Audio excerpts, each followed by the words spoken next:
Kumusta na ang lahat? Itong video pala na to ay papunta kami doon sa isang lugar na doon kami namamalengke at saka sabay gala na din. Itong daan na to, vinidyo ko to para malaman nyo na itong tirahan na to, dito kami banda nakatira. So, left and right yan dito ay puro bundok. Maganda kahit walang mga puno, pero napakaganda. Mainit lang talaga kasi alam nyo naman share tutong amin. Ayan siya, tingnan nyo guys yung yung mga dinadaanan namin. Puro talaga yan siya bundok. Ayan. Pagmasdan yung maigi. Ang ganda ng tanawin. Papunta pa lang yan doon mamaya makikita nyo yung pauwi na naman kami. Ayan.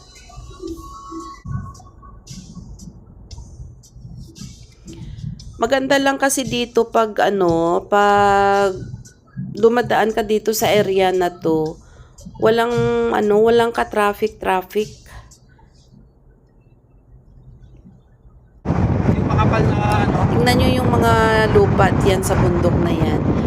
May mapapansin kayo na parang pula, orange, may puti din.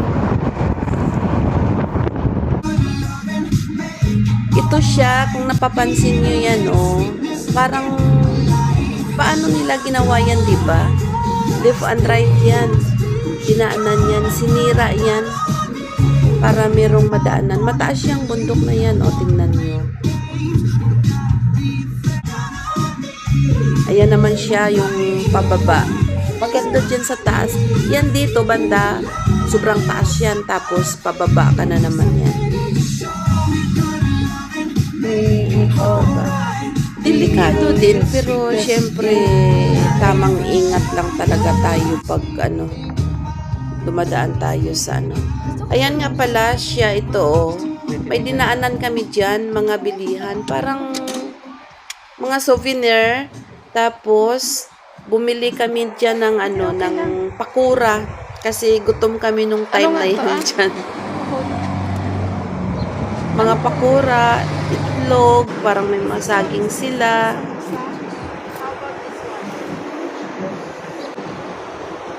May mga samosa sila, veg, chicken, cheese. Okay, now give me veg 3. Give me cheese. Pero kinain ko talaga dyan ay vegetable samosa. Yan yung mga gusto ko. Nakadalawang balik kami dyan. This is egg. Ayan. Gusto ko itlog. Give me yan one. Isa lang? Hi guys, nadaanan namin dito yung masarap na mga pagkain ng Indian food. Ito siya daw, quick. Sobrang sarap. Ito siya, chili. Super anghang. Potato. Tinatanong ko kung magkano tinatanong ko doon sa anak ko kung gusto ba nila. Pakura. Veg. Okay. This is veg daw. Cheese samosa at saka chicken, potato at saka vegetables. Ito yung in-order ko. How many this one you give for me? I said 3. Okay, yan. Ayan na siya, guys. Sarap. pero Tsaka itong daan pala na to, ito na naman gusto din siya naman ni nanay, sabi ay niya, sige bigyan mo. pauwi na kami dyan. Kasi sabi ko na, gusto ko sana Namalingki na kami dyan, din si Alona tapos ng kahit na. kasi siyempre pang allowance niya. Sigsag ang mga daan dyan. Sabi niya, Pero itong dinaanan namin, hindi masyado. kaya maganda pagkaganto din na drive mo flat na flat napaka smooth.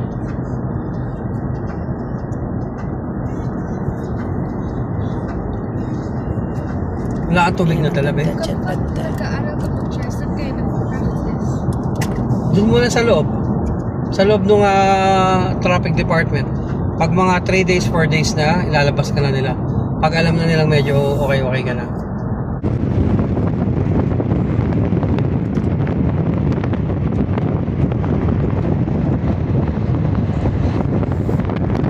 Kita nyo walang kapuno-puno, no?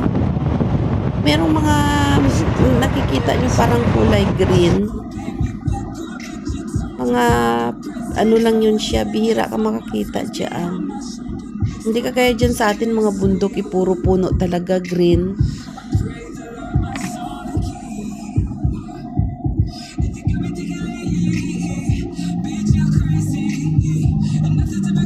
Magkano yung Yan, extra speed limit namin Parang dyan kwek-kwek. syempre Piso. control lang. Doon, Rasal kayo Maganda makakay. ditong area na dito, banda. Yan, di ba kulay parang may pagka-white, tapos doon naman sa kabila brown.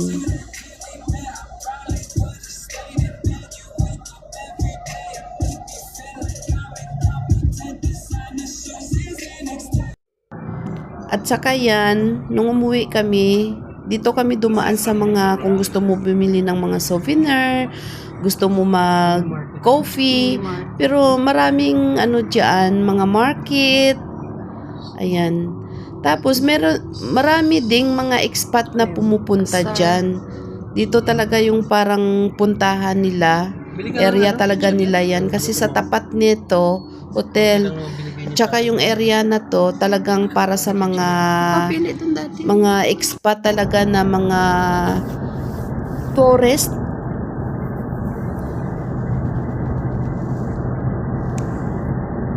Ito maganda din daan. Yung malapit na yan sa bahay namin. Siguro mga 30 minutes yung area na to bago kami makarating sa bahay.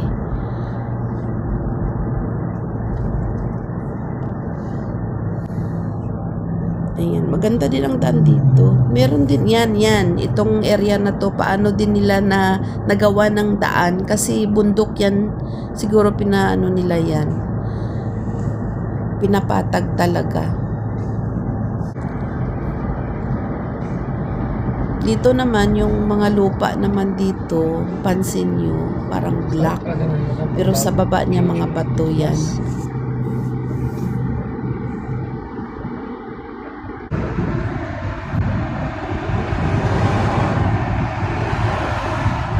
Yan, mga bahay na yan dyan. Kung mapapansin nyo sa left side, mga bahay na yan dyan.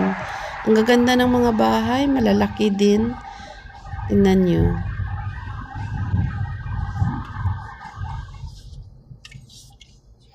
Yung area na dito, Corfacan na yan.